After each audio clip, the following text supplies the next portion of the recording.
finally, Brandon Aiyuk has broken his silence. Sort of.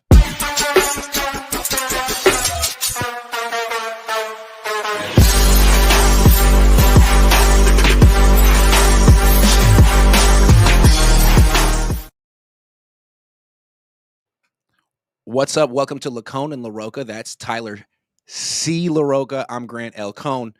Brandon Aiyuk, love this man. I didn't know how big of a fan I would be of Brandon Aiyuk. You guys might not like Brandon Aiyuk anymore because you're like Niner fans, and if the Niners don't like someone, then you don't like them, and you're kind of like all in it together. I'm not like that. I'm an independent operator, and so is Brandon Aiyuk, apparently, man. And he keeps it interesting, and he doesn't respond with too much. Mm-hmm. He's definitely a less is more kind of a guy, which allows interpretation, which I freaking love, man. Brandon, if you're watching, Mama Aiyuk, I love the whole thing. Keep it going. But we're going to talk about much more than Brandon Aiyuk because I've seen some people online yesterday getting upset that there are even any Brandon Aiyuk questions anymore because you know what? This team is in play for the number one seed. Who cares about that diva? And there's, some truth to that. So we're going to talk about the path to the number one seed. Is Purdy better than Darnold? Is Purdy better than Stafford? Because I saw one beat writer talking about how Brock outplayed Stafford against the Seahawks this year. That's an interesting take. We're also going to talk about Niners defense. And I asked Shanahan a question yesterday about Phillip Rivers and old quarterbacks in general. His answer was interesting. Brian Hoyer, former Niners legend, chimed in online. So we're going to talk about all of that. But first, we got to shout out this week's sponsors, starting with Fabletics. If you saw me at the game on Sunday, you saw me, Tyler. I look good, huh? And that green? Yeah. Oh, yeah. That was Fabletics. What's nice about it is it's not like really khakis or blazer. It's like sports athleisure wear, which is so breathable and comfortable and light. And it was not because I've been there for like 12 hours. So I had to get something that I could like basically run a 40-yard dash in if I needed to. And I did with Fabletics. Fabletics already has amazing deals, but right now they're running their biggest sale of the year on top of that. And I've got an exclusive offer just for you, Tyler, and everyone else watching. 80% off everything when you sign up as a VIP. That's right, 80% off. Head over to fabletics.com/COHN and sign up as a VIP to get 80% off everything. This is only available through my link, so go to fabletics.com/Cohn to sign up as a VIP and get 80% off. That's fabletics.com/COHN. 80% is a solid discount, man. Anytime it's 80% or more, I feel like that's basically stealing. I'm looking them up right now. We're also sponsored by 1-800-CONTACTS. The thing about me is I don't have good eyesight. Like my right eye is pretty good, but my left eye is not so good. And when I get tired, my left eye just starts wandering, which isn't a good look because, I'm streaming and I get tired. And the eye doctor said wear eyeglasses so that I don't have a lazy eye when I'm older. I'm already breaking the rules. So one day I'm just going to be looking 8 different directions at once. That's where 1-800-CONTACTS comes in, man. They provide a way to renew your contact lens prescription from home with their online vision exam. Did you know that? Because I didn't. It's called the Express exam. It takes less than 10 minutes and gives you a doctor-issued prescription you can use to buy contact lenses. No other major retailer makes prescription renewal this easy, so you legitimately have no excuse not to get the eye care you need. Getting contacts doesn't have to be a hassle, Tyler. Let 1-800-CONTACTS get you the contact lenses you need right now. Order online at 1-800-CONTACTS.com or download the free 1-800-CONTACTS app today. Stop living in denial like me. I want all of us who need the contacts back here next week actually seeing what we're looking at. What do we say? Can we make that pact? Your eyes are already floating. You need to get already look at it. It's going. It's going. All right, man. So we got to talk about Brandon Aiyuk. Brandon, as we said, responded. The Niners have been really talking a lot for the last month, and we've been waiting for Brandon to say something. He had that post on social media, which was very cryptic. It was like, first of all, it needed to be translated for, white people like us. But once it was translated, it was still like, man, I still don't really understand what you're talking about. But then when you thought about it more, it's like, okay, I think he's saying that he has trust issues and he doesn't trust the Niners anymore. And they're in his rearview mirror. That makes total sense. Yeah. But I wanted more, man. And then we got it. Because he has a YouTube channel and he posted a 17-second video. And the title was just so perfect. It's called When the CTE Start Hitting in Jamba. Because the Niners, I don't know if the Niners are making it seem this way or if we're making it seem this way or we're just wondering. Like, like when he posted that thing on Instagram, you look at the comments. People are like, "Man, what's up, dude? Like, do you have CTE? What's going on?" So he's having fun with that. Like, yeah, Yeah. clearly It's I fun got to have CTE. CTE. Yeah. Sure, sure. So he's having fun with it, and this is the video that he posted. Here it is on his YouTube channel. Brandon, I hope you. I'm not going to post the music in the background for monetization purposes, but I will post this just incredible visual. Here it is. Here it is. Boom. Yeah. Ooh.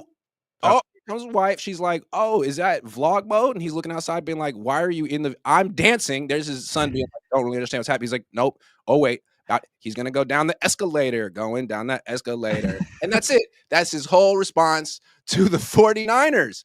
I thought it was pretty cool, man. Like the Niners are talking a lot, and he's Oh boy. basically just dancing and saying, "You know what? I'm above it all." What do you think of Brandon Ayuk's response? I mean, he's just he seems like he's losing it a little bit. But he looks like he's still in California. So, you know. Okay, here's my take. Since you don't have one, think about mine for a second. You're too young for this, maybe. Okay. Do you remember 20 years ago? How old were you when Chappelle's show was on? Yeah, like 10 to 13. 10, 13? Okay. Did you watch it? Like, were you into it, Yeah. or was it a little? Okay. Yeah. It was the biggest show on television. It went for 2 seasons. It got renewed for a third. They gave him a $50 million deal. This was a huge deal. It's 20 years ago. He walked away from it mid shooting the third season. And no one understood why. He just walked away and apparently went to Africa. And before he could explain himself, it seemed like Comedy Central put out that he'd gone crazy. Yeah. He was insane.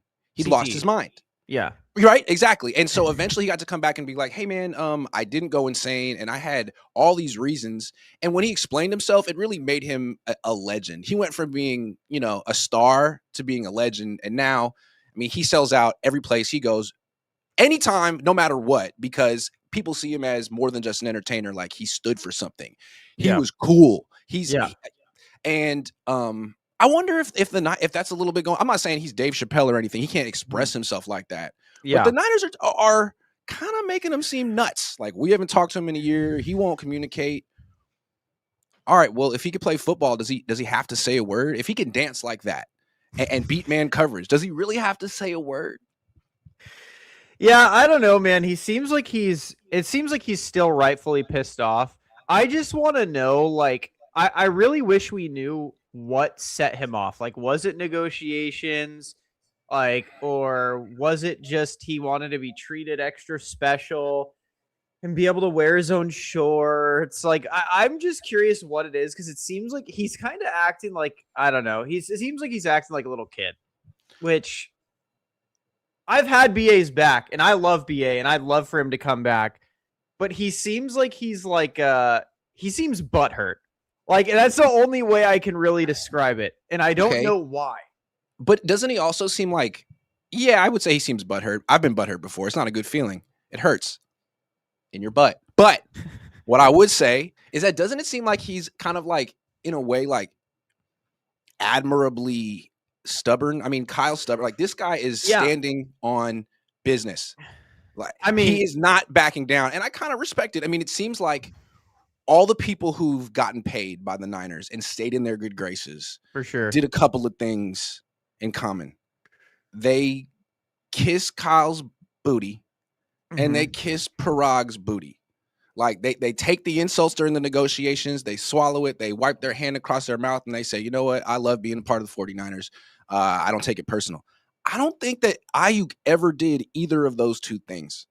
And I think he paid the price for it. And now you're looking like he's crazy. Maybe he's crazy for walking away from all this money, but I bet he has $50 million in the bank right now. He's not starving. Yeah. He's going to get another opportunity.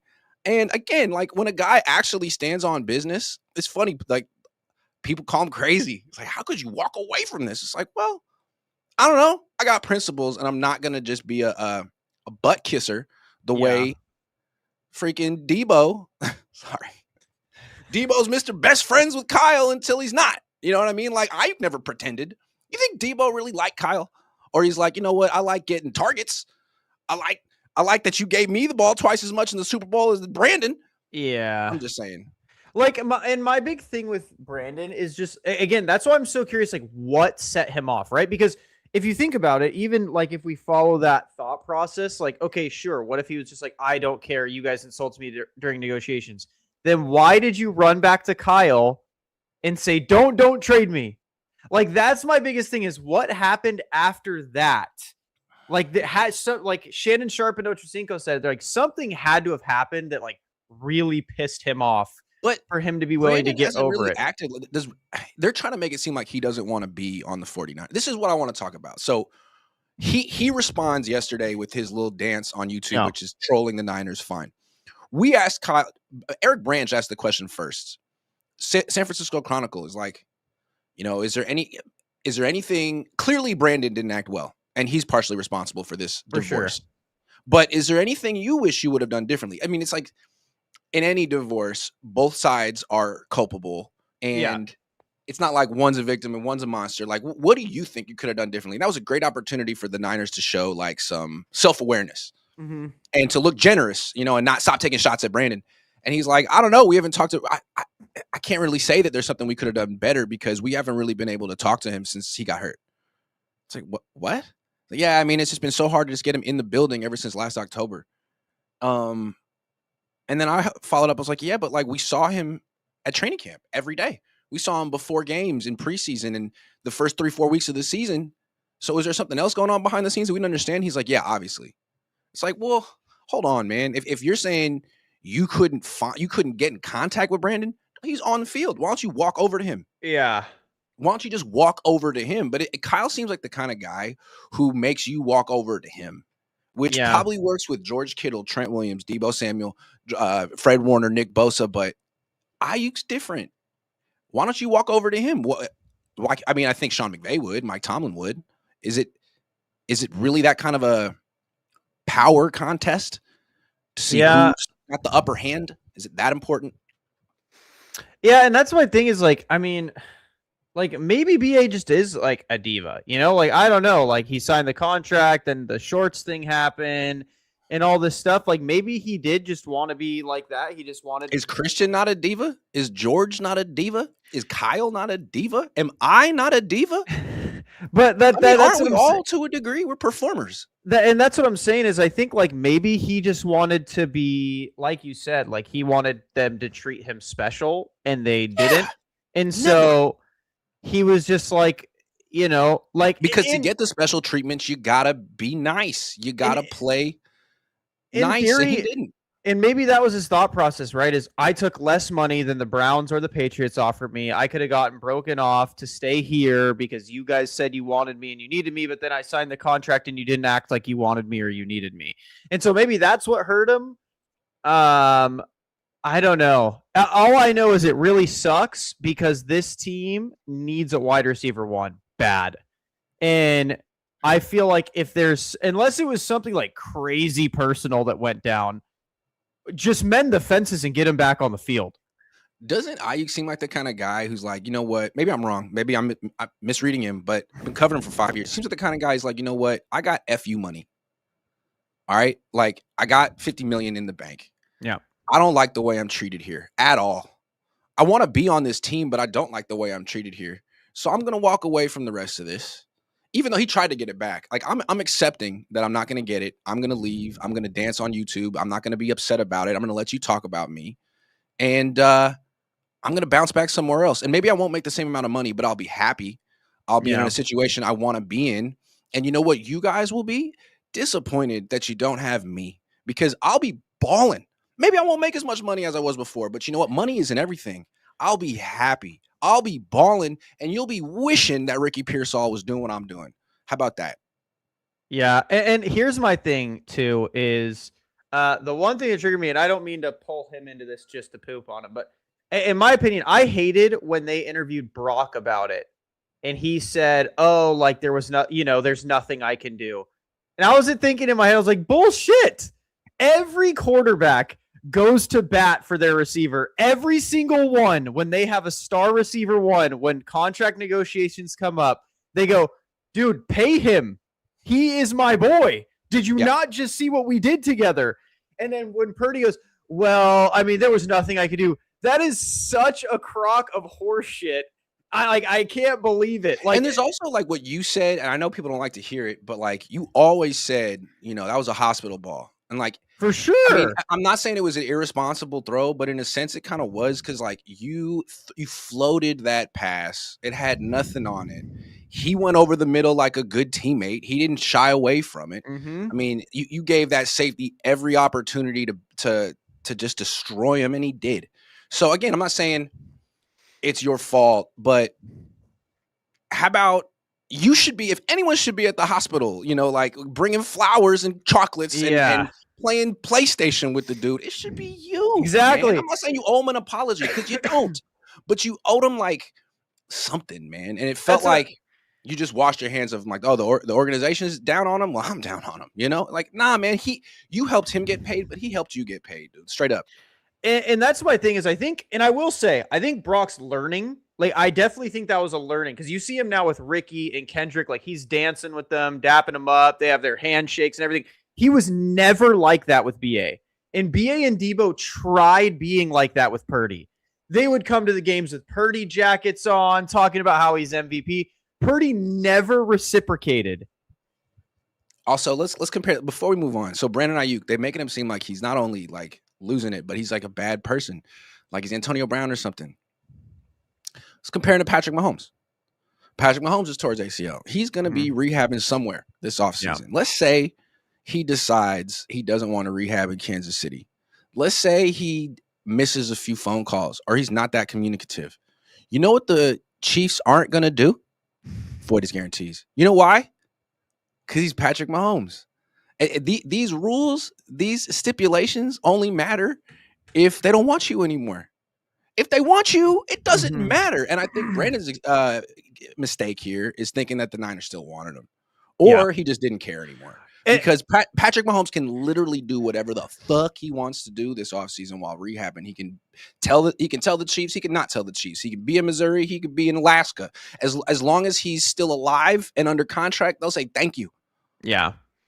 And like that's my biggest thing, right? Is like with BA, obviously BA is not completely not to blame. Like obviously something broke down with him as well. But at the end of the day, when you are dealing with high-level receivers or cornerbacks, you have to kiss their ass. You have to. That's just who they are as a personality.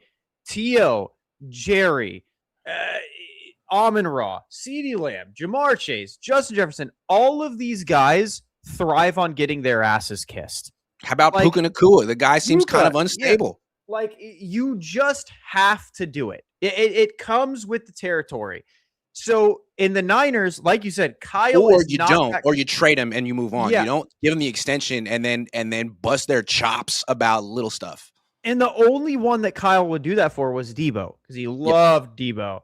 Yep. So you're 15 pounds overweight. That's okay. Yeah, and he never did that with BA. So it seems like BA just wanted to get Debo treatment, and he never got Debo treatment. No, he didn't get Debo treatment from Kyle. He didn't get it from Brock. That's Kyle's fault for giving double standards out here. We all know that you have like your favorite players and that Cabo click, whatever you want to call them, man. Aiyuk was never in it. He wanted to be in it. Yeah. He resented the hell out of never getting in, and they thought, well, we'll just give him money. Yeah, money's nice, but like he was a first-round pick. He wasn't as thirsty for it as Fred was, as Kittle was, as Debo was. Those were later picks. This is a first-rounder who probably had like already 15, 20 in the bank by the time he got to his extension. Like he wanted respect, and you never gave it to him, which was funny. I mean, it's like you didn't know him. And now you're trying to act like, hey, this guy's just crazy. Yeah. How can he walk away from money? Because some people stand on business. I mean, he was in the doghouse his rookie year. Like they knew he had an attitude. There's no way. It's like, dude, I just didn't even know Brandon had this in him. It's like there's 0%. Was Jimmy Ward insane when he had a problem with Kyle Shanahan? I mean, Jimmy Ward didn't clash with him and then left. Yeah. I mean, there's a lot of players who have there's some who get along with Kyle for, some obvious reasons. There's others who really didn't and clash and don't talk about it. But Brandon's been the one who's been the most vocal, the most in the public eye about it. And again, if you're a Niner fan, you hate him. But if you're just Yeah. watching the NFL, I think it's interesting that it took this long and it's this guy who's finally been this Like, in my public opinion, about I'll his tell you right disdain now, for the Niners. if they trade for Justin Jefferson, you know what Kyle's gonna have to do? Kiss his ass. Yep. Like, you're And he just will. yeah. And he will. Just And like that's he the did for thing. Debo. And Just you want to know what the question I would wonder if I was Ayuk is like, how could you give Debo that treatment and not me? I'm objectively better than Debo. But again, the answer I think is that's because Debo played ball. Like Debo would go to Kyle. Debo would go to Kyle and laugh at his jokes and pretend like he cared or really cared. I don't know. I don't know how Debo worked, but he played the game. He had a real working buddy relationship, which is what Kyle wants, and Ayuk didn't.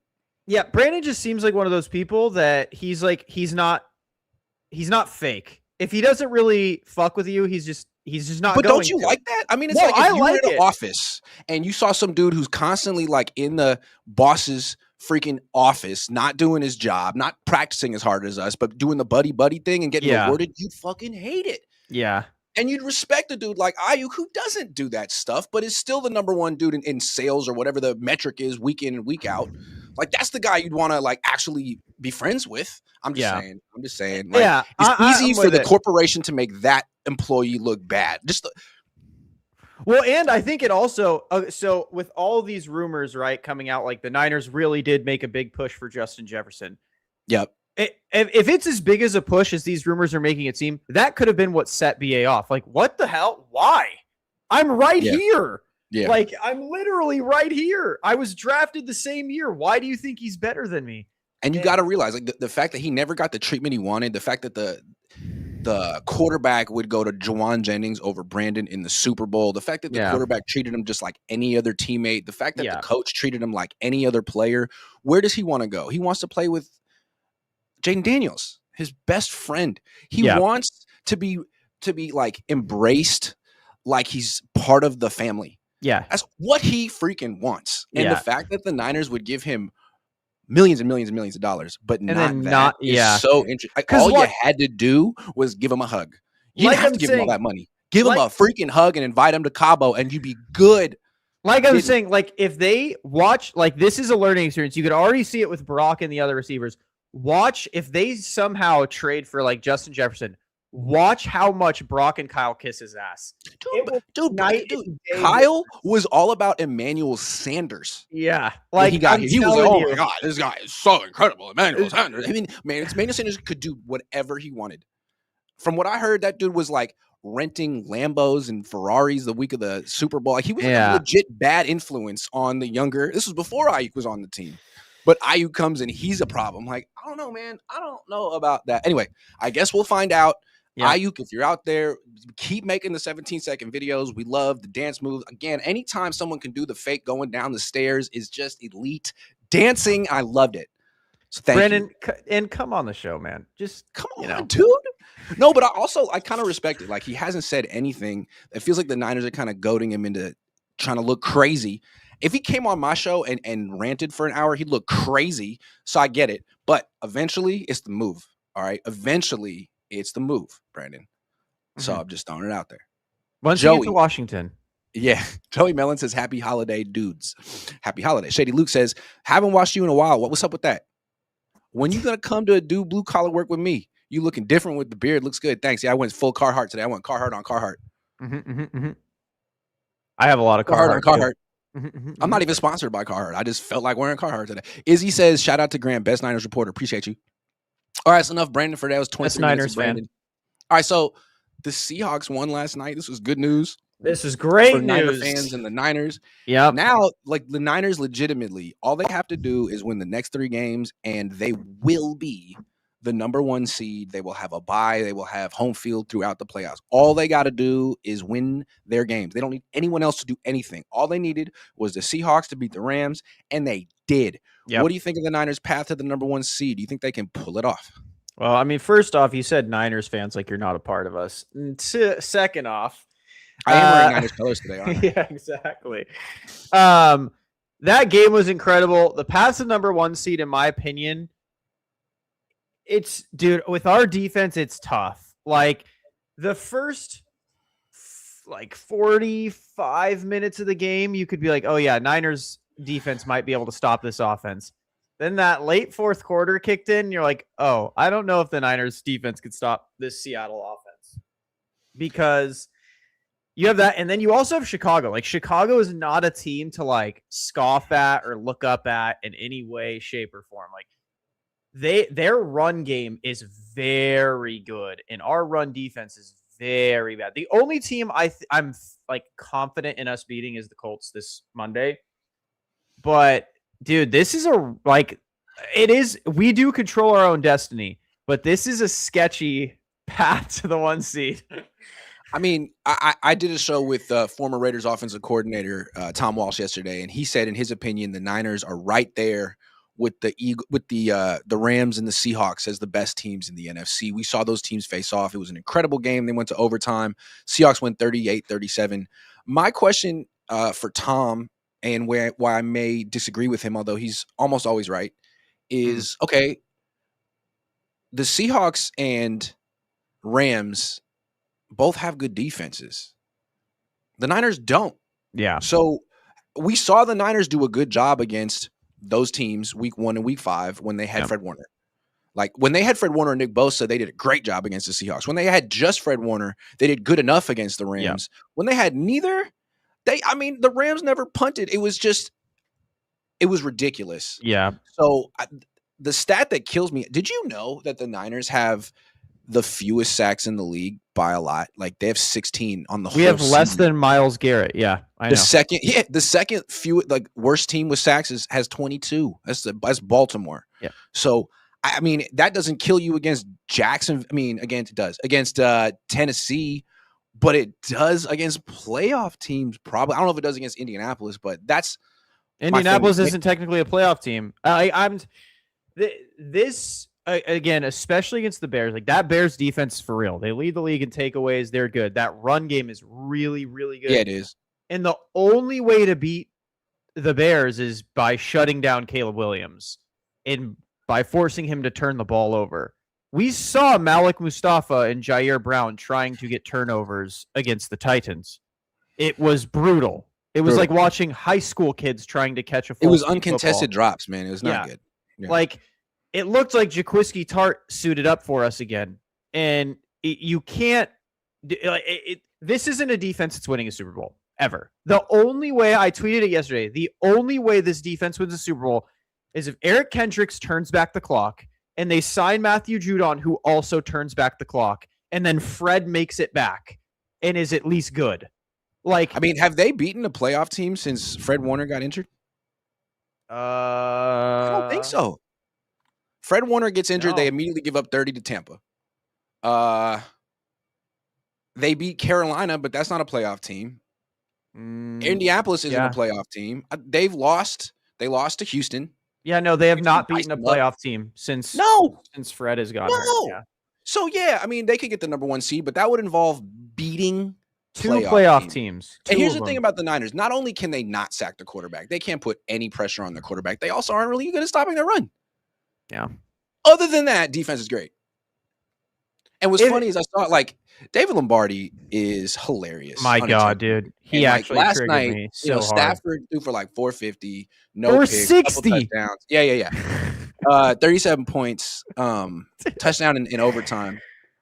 After the game, Lombardi's like, that just shows you why Purdy could win in Seattle and Stafford couldn't, because Purdy's mobile and Stafford sucks under pressure. It's like, hold on, man. Oh my God. Purdy threw 2 picks and led the offense to 17 points, 23. He could have been 23 if Jake Moody hadn't missed a field goal, but like, that's mid at best. And Stafford played like maybe the second best quarterback in the league after Josh Allen, but his mobility was a problem. It's why he lost. I thought that was a meme where Niners fans, like, I thought it was like all of us Niners fans were excited. So you just say random shit to like, oh yeah, Stafford isn't clutch. That is definitely a troll. He threw for 460 yards, 3 touchdowns, no turnovers. The dude was a horrible call, a missed field goal, and still scored, and then scored in overtime. And they're like, yeah, Stafford's a choke artist. I see people in the chat saying that David never mentions me, and I'm like, he lives in my head. Here's the thing. If you go look at his like Twitter, his posts, every other post is like him subtweeting me or people who agree with my point of view.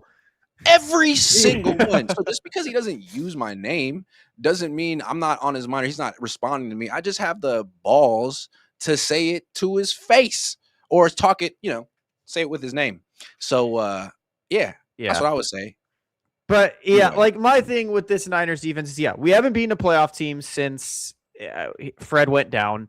We cannot stop them. Like, people could say all they want about the Rams defense looking bad. The Rams defense is still significantly better than ours. Like, it just is. the Rams have a good D line. Yes. The Niners. Like, I don't think people realize how much better Seattle's offense has gotten throughout the course of the season. This is not the same offense we've played week one. This also isn't the same defense they played week one. Nick Bosa isn't there. He can't win the game on a strip sack.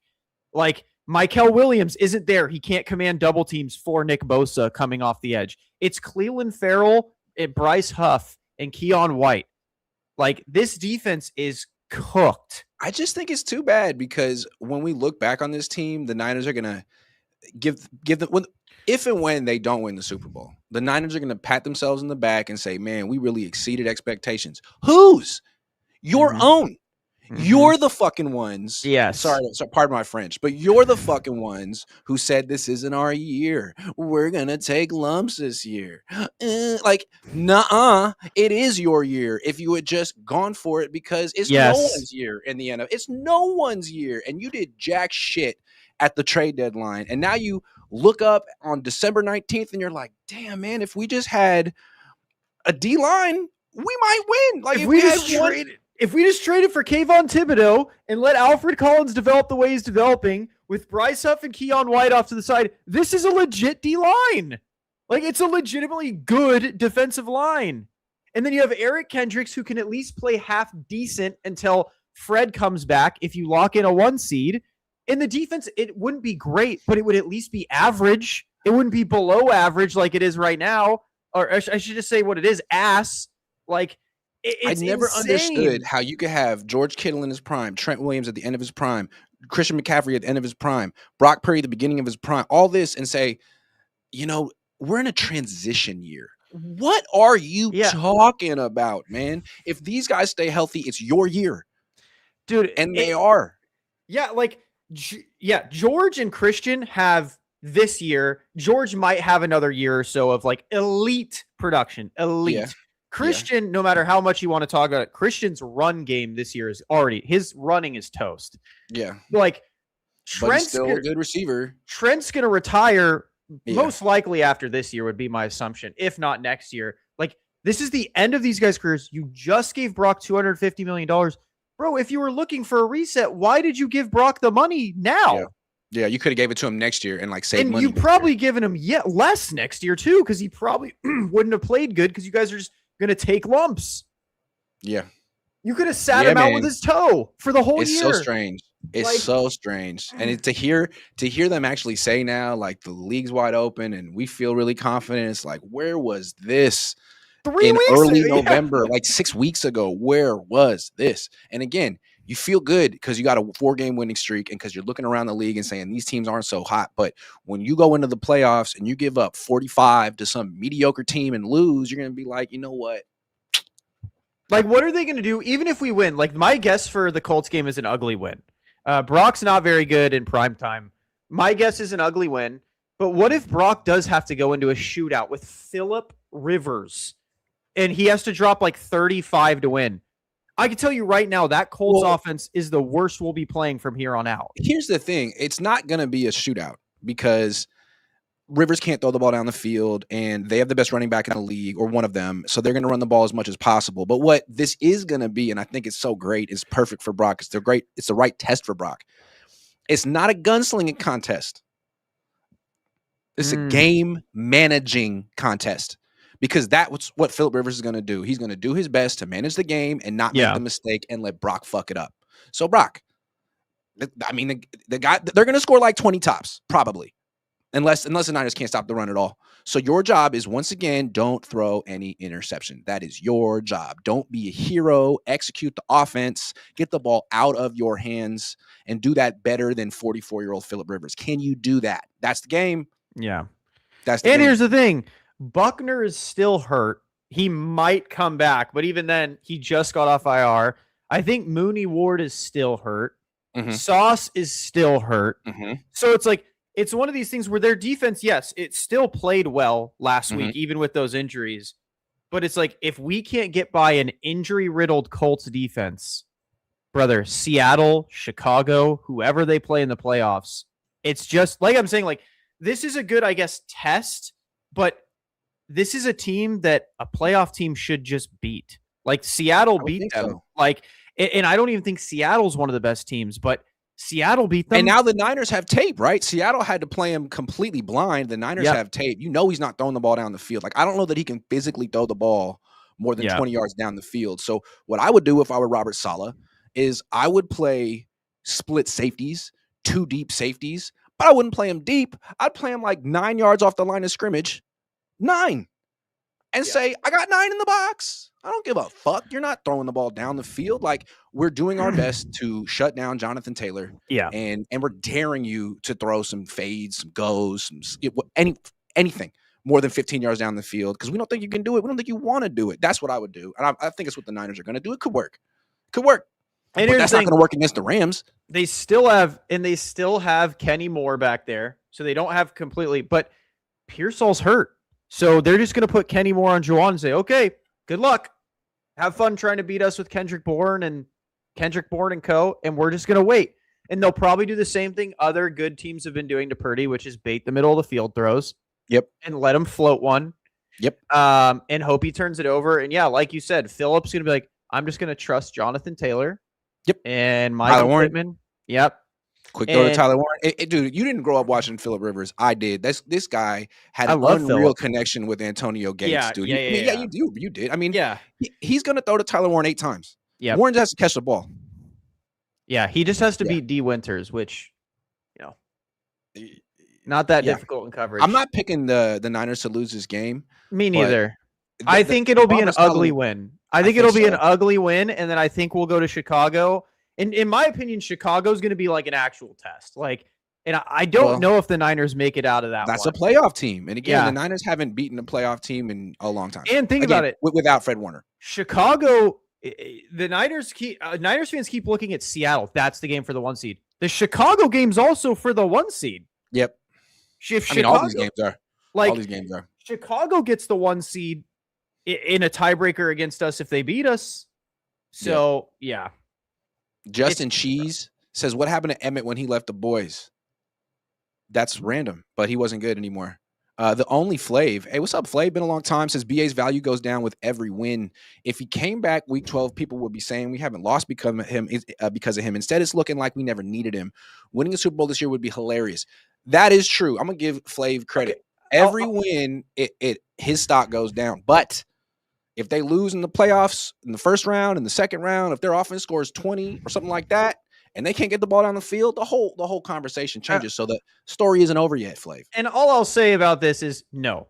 Most coaches, like people with like that are intelligent and have been watching the sport, will probably be able to separate like, oh yeah, the Niners have played like teams picking in the top 10 of the NFL draft this year.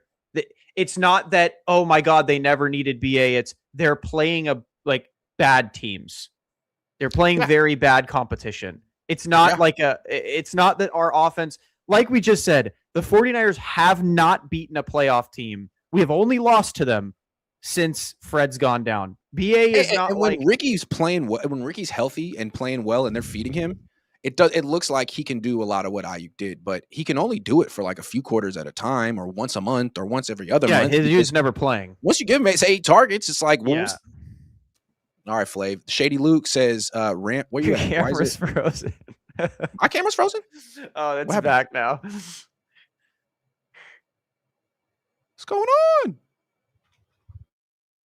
Oh, lost your camera again. Uh-oh. All right. Well, in the meantime, while Grant's loading back in, we'll read some of your nice little comments. Tio, you said this offensive line has been solid recently. It has been solid. It was actually really solid against Myles Garrett, which was a good sign. But again, you have to remember, like, the Browns are the Browns, man. We had such good field position that game. It's like one of those things where you're just kind of hoping and praying it gets better. Oh, there we go. You're back. Okay, so this wasn't my fault. I'm at Levi's and I'm on the stadium, Wi-Fi, and Jed's watching it, and he thought I was getting too close to the truth. Though he just shut it down, the whole thing, man. Sadie Luke says Rams defense has been atrocious the last 4 games. They need to worry. Look it up. Last 3 games, they've given up the most passing yards. I don't think they're worried necessarily right now, again, because it's just so wide open, man. Who are you worried about? It's not good, though. They had a good defense. The Packers just lost half their team, so you're not worried about them. Jalen Hurts can't throw. You're not worried about them. I'm less confident in the Rams today than I was yesterday. I thought the Rams would win that game. Yeah. For sure. The Only Flav says, we have no run game or D. Can't see how we win, but getting number 1 seed with our practice squad would be hilarious. And we have $100 million coming off the books next year. But because of this, Jed probably won't spend it. Yeah. I will say that, like, getting 1 seed definitely helps your case at making a Super Bowl, but I don't see it still. Bill Kennedy says Lombardi claims to have the most views. Is this true? No. Not even close. Not even close. It's not even a competition. There's levels to this game, boys. Lombardi, dude. God love that little man. Mr. Lilman says, when the Niners win the Super Bowl this year, will BA get a ring? I hope not. Winning a Super Bowl this year. Brother, this defense is like bottom 5. Can we just remember that this was a topic of conversation like in a month that people were talking about is when the Niners win a ring, will BA get a ring? Because that's what we're going to be talking about all offseason. This probably could happen. All right, all of these people are gonna flop the second they don't win. I can't believe John Lynch didn't make a move for this defense. It's like, dude, when they don't win the Super Bowl, if they don't win the Super Bowl, it's gonna be, I can't believe they didn't have Aiyuk. I can't believe they didn't make a trade at the deadline. Purdy needs a receiver. Dude, what if they lose a playoff game by 3?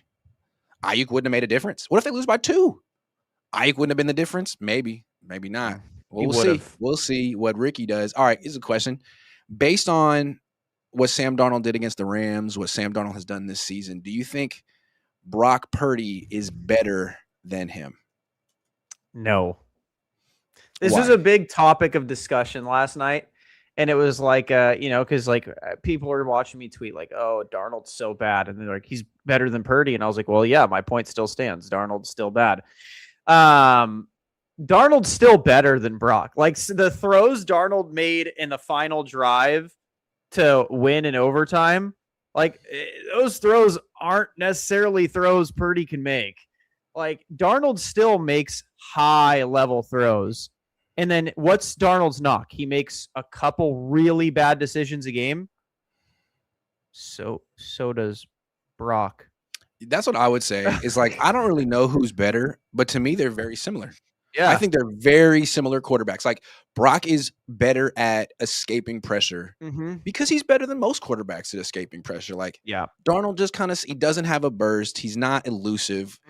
Brock is small. He can run in these little pirouettes. People just don't find him. And I think it's a great, great skill, almost like Russell Wilson when Russell was at his prime. Yeah. But after that, I mean, they both have the tendency to play hero ball. Yeah. They both have the tendency to hold the ball a long time. They both have the tendency to throw picks. You're going to get more sacks with Darnold. You're also going to get more. I mean, like he just has. You get way more explosive plays. Yeah, you get way more explosive plays with Darnold. You can get the ball further down the field. You could get the ball like from one side of the field to the other. I mean, you could throw the ball on a line. Would I rather have him than Brock on his contract? Yeah, I would. But if money wasn't an issue, you could just flip a coin. Maybe it's kind of how I'd take Darnold. More durable than Brock. That's nice. Yeah, I'd take Darnold. He's on his second team with double-digit wins, 2 different rosters, 2 different coaches. True. You can't really make the excuse that this Seattle offense was some sort of powerhouse because they weren't last year at Geno, and all they did was lose players this offseason. True. So I'd take Darnold. I think he's one of the more underrated quarterbacks in the league. I mean, he got written off anytime things. I mean, I did it last night. He throws a couple picks, and you're like, man, dump this guy. It's like, well, hold on. I mean, Baker plays like this sometimes. Purdy plays like this sometimes. It's like he played like shit. He had his Darnold moment. He Darnold gonna Darnold, and then somehow put it behind him and was clutch and won Made the the game. play. It's not like the defense won the game for him. So my respect for Darnold went up after this game. Again, I'm not saying he's better than Purdy. I think they're pretty similar players. Yeah. He might be better than Purdy. Purdy Yeah. needs to stay healthy. Purdy needs to show that he could do what I can't get over for Purdy. People are patting him on the back for the last 4 games like he's played so well. Remember, Kyle said that he was ready to go for the Rams game, but didn't play. Why? Darnold didn't duck the Rams. Mac didn't duck the Rams. You should have played if you were ready and you're that much better. Mac beat him. Win that game. I mean, if Darnold can beat the Rams and Mac can beat the Rams, surely Brock could beat the Rams. I mean, and if he was healthy, he should have played in that game, man. The Niners would be the number 1 seed right now if Brock had just played. It might come down to that in the playoffs. Is can Purdy beat the Rams? Can Purdy beat the Rams? And now all these last time he faced the Rams, he put up a whopping 6 points. Yep. 6. And keep in mind, the Brock Purdy fan club said the game against the Rams was Mac's fault. Purdy would have won it because Mac's interceptions were the problem, not the defense that didn't stop them, that didn't force a punt. So I'm going to hold them to that when they play the Rams, or if and when they play the Rams in the playoffs and the defense doesn't stop them again, because that wasn't an excuse for Mac. I heard Purdy wins. Hold on. Did Mac throw a pick in the second game that hold on. Oh, he did. He threw 1 pick against the Rams. You're right. Yep. You're right. They said it was Mac's fault. It was all Mac's fault. He threw 39 passes and got intercepted 1 time because Brock could definitely do that. Yep.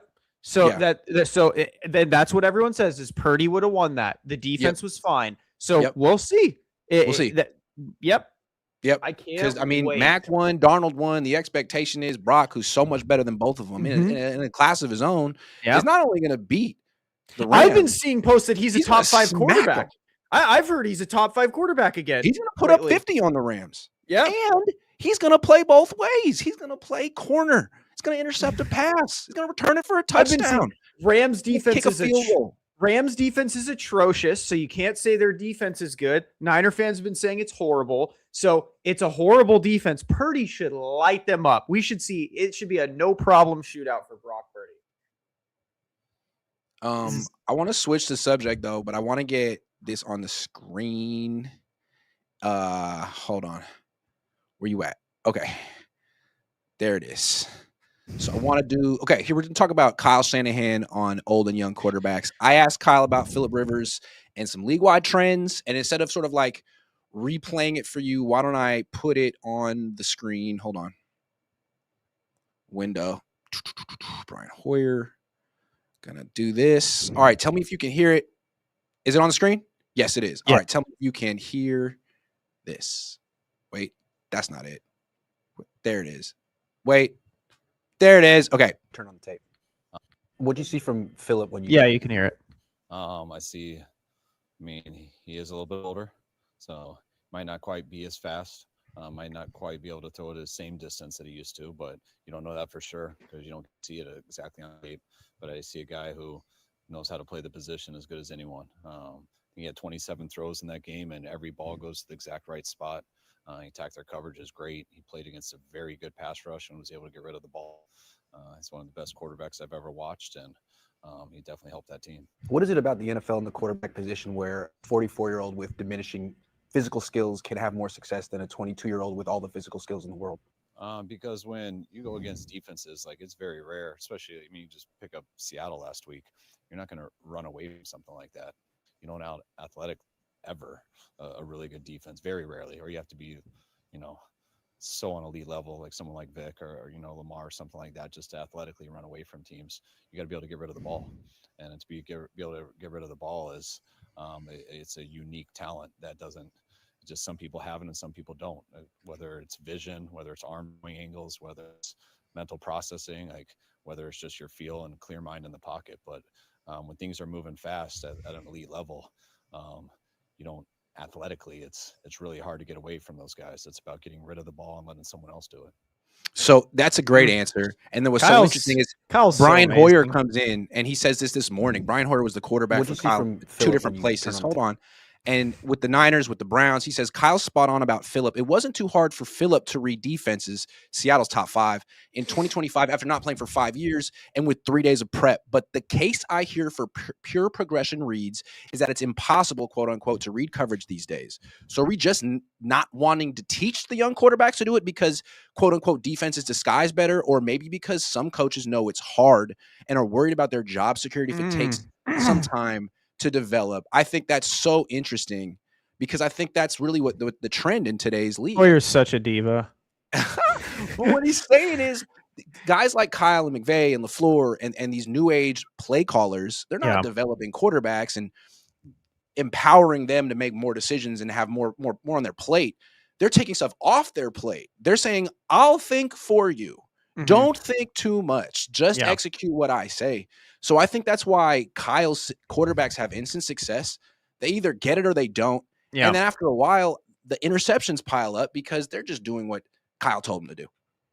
Yeah, and I think, I mean, and I'll say this is like I'll give Purdy a little compliment here. I think that's why he can like thrive in an NFL or look like he's thriving in today's NFL is I think Purdy's smarter than most QBs. He can pick up things. He can read defenses better than most of the guys nowadays in the NFL. But hold on. We say that about Brock like he's such a processor, man. His interception percentage is 3.7. Like, where is the processing if he's throwing that many picks? Or is that because he's following orders?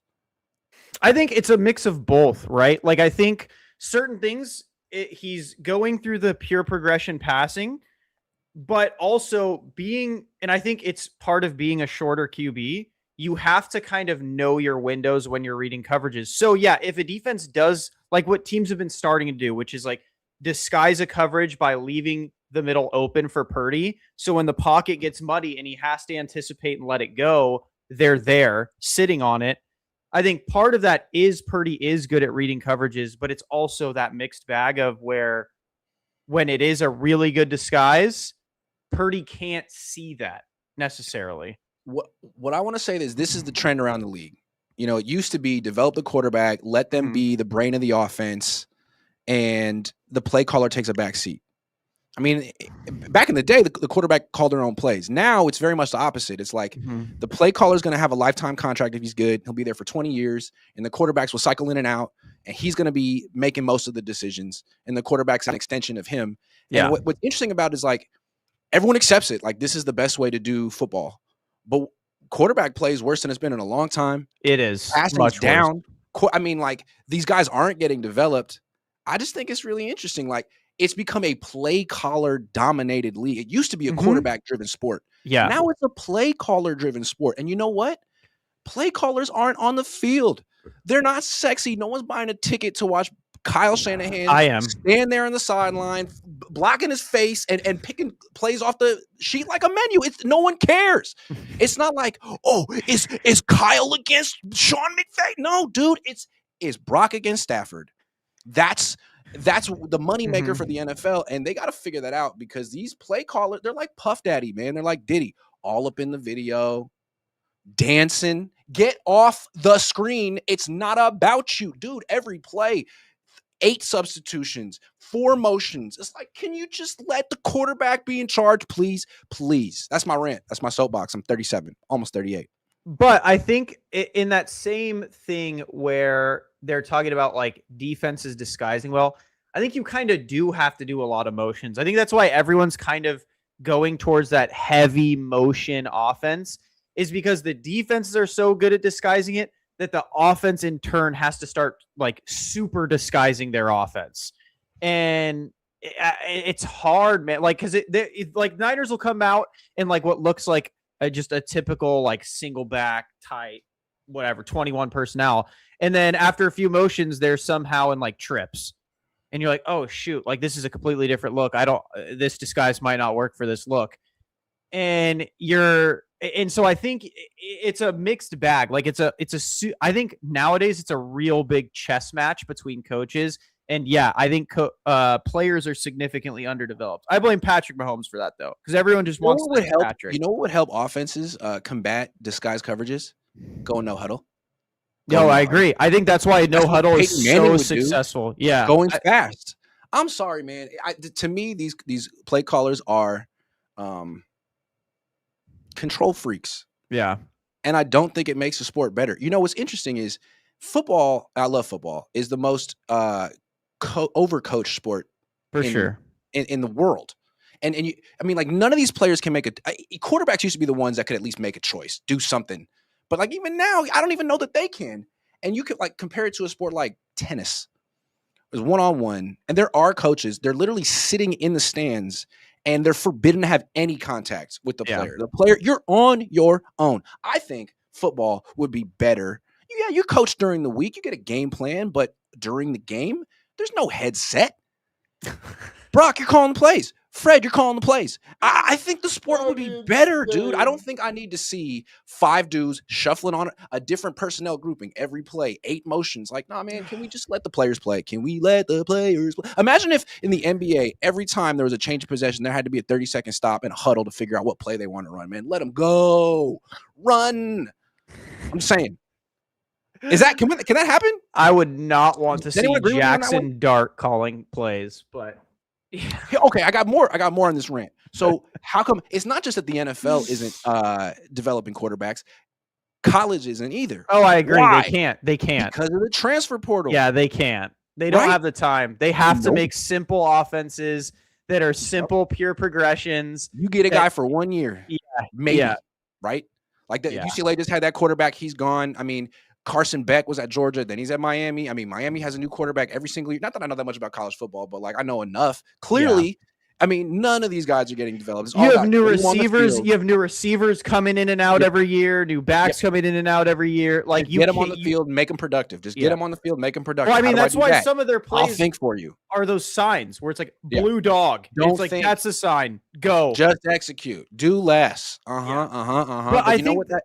Ultimately, that fucks up the product in the NFL down the line. And you have this era where quarterback plays worse than it's ever been, despite all the rules favoring quarterbacks.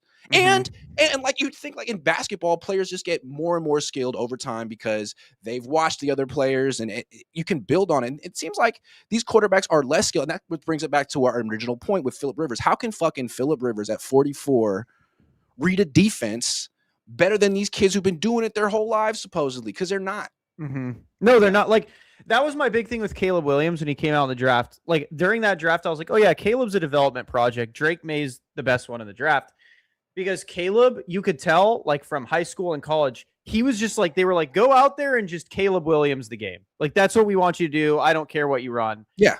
And then he struggled in the NFL because he's just overcoached. He doesn't know what to do. He's super frantic in the pocket.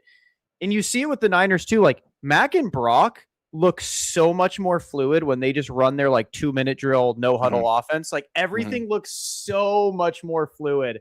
And it's like, I'm very curious what would happen if a team, like you'd have to have young guys. You couldn't do it like a 40-year-old Trent Williams on the field. But if they just ran a straight no huddle offense, like that's it. It's the slowest offense in the league. They take forever in the huddle. They saunter to the line of scrimmage. They go in motion a million times. Their number one wide receiver runs a 4.8. It's like, man, could we have like some tempo shifts? It's like it's like at a dance, and every song is a slow song. It's like, man, I've been doing this slow dance all day, man. Could I twerk? I just want to twerk for a minute and a half. A twerking interlude. I want to back it up and dump it. Could I please? You know what I'm saying? Yeah, I know what you're saying. He knows what I'm talking about. Just let him twerk. Just let him twerk. Yeah, just want to twerk, man. Dude, could you imagine if Kyle just ripped no huddle on Seattle and just was like, you know what, to throw him off? He won't. Guess what he won't do? That. Well, he has to hand the ball to Christian 15 times so he can average 2.2 yards a carry. And then he has to throw the ball to Juwan 40 times because he's got to hit his incentives. I'm pretty sure Kendrick tweeted after last game because someone said he hit his thing, and he's like, no, I'm 1 yard shy. Will Brock get it for him like Brady got it for Gronk? Maybe. Or is Brock not a team player still? I don't know. He didn't come through for Brandon. Jermaine Pickett has been a member for more than 4 years, 51 months. Thank you very much, Jermaine Pickett. I appreciate you.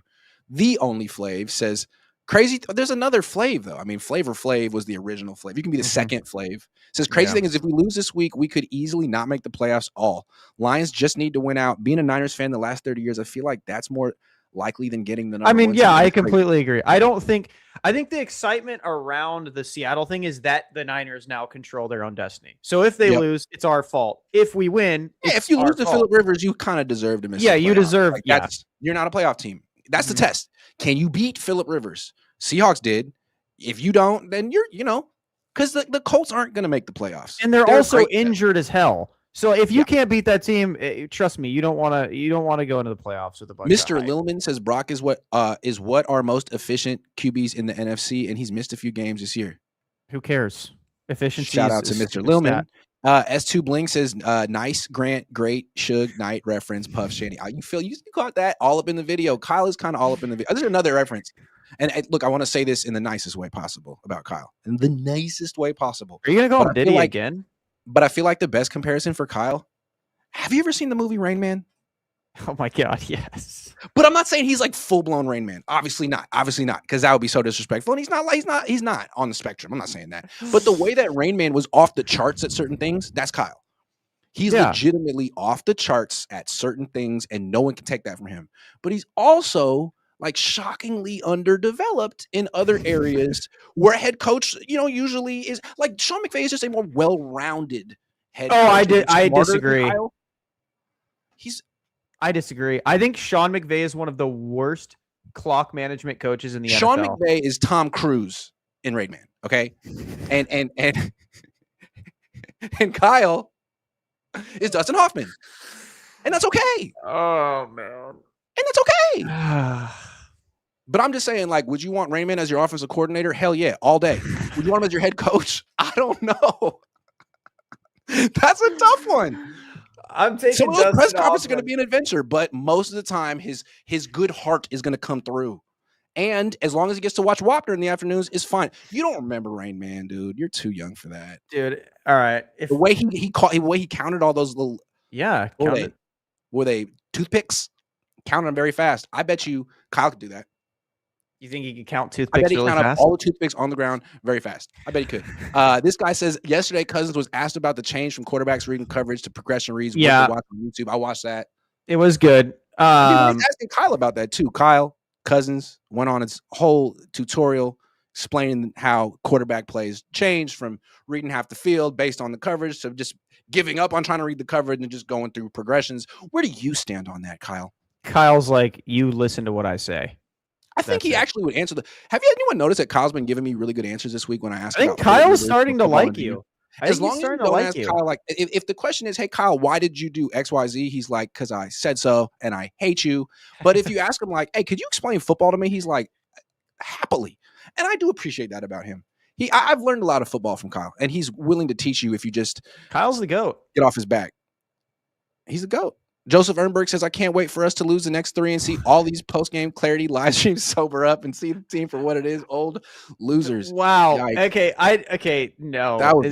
I really doubt they lose the next 3. The next 3 is crazy. Joseph is the most negative poster every day, and I appreciate that. Like, if there's a competition, there we are. Phillip Rivers. Surprise, big time. And they've committed to this bit all week. Phillip Rivers. Will the Niners lose to Joe Biden this week? That's the question. 157.5. The number keeps going up for Joe Biden. Do you think he can pull it off? 157.5 more or less? You can also say fewer, but those are the only words you're allowed to say. I'm going to say more. I mean, he's not going to be under pressure. Our defense is not good, man. He's just going to be standing there. Okay, Brock Purdy, 244.5. On the road, on turf, with turf toe. Less. Hater. Mm-hmm. Such a hater. Jonathan Taylor, 96.5, more or less. More. That was a quick more. Christian McCaffrey, 65.5. This is a tough one. More. No, it's not. Yeah. It's less. The answer is less. Okay. Then Brian Robinson's a more. B-Rob? All right, we'll give him that. How about receiving? Kittle and Jennings at the same number. I love that. Hilarious to me.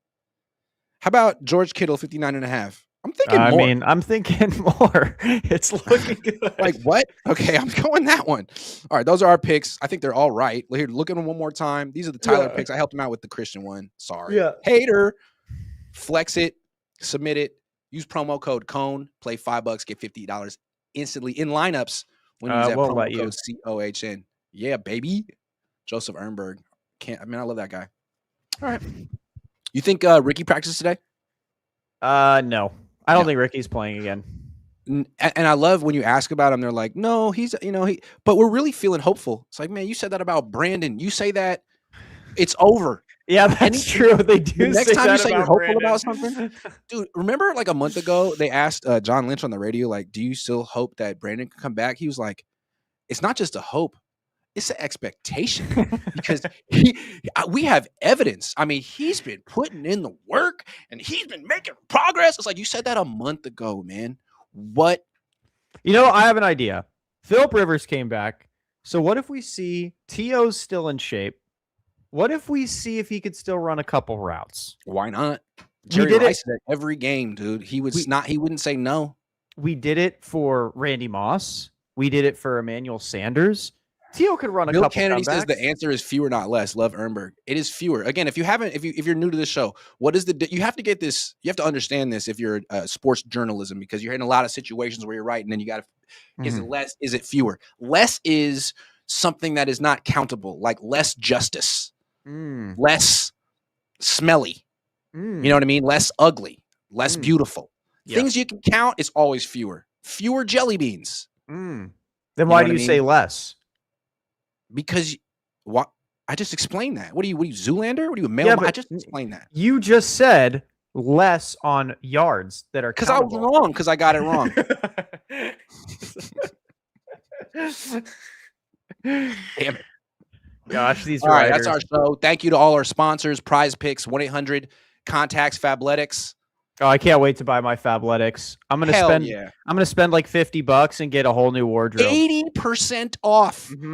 Using my promo code. Check it out in the description. I'll be back later. Thanks for everyone watching. And mostly thank you, Brandon Aiyuk, for being such an enigma, man. Yeah. I mean, you could come out and like express, like say exactly what happened or like talk, and you didn't do that, dude. He's dancing. He's just dancing. That, dude, I freaking love that. He's a human Rorschach test, and for that, I'm grateful.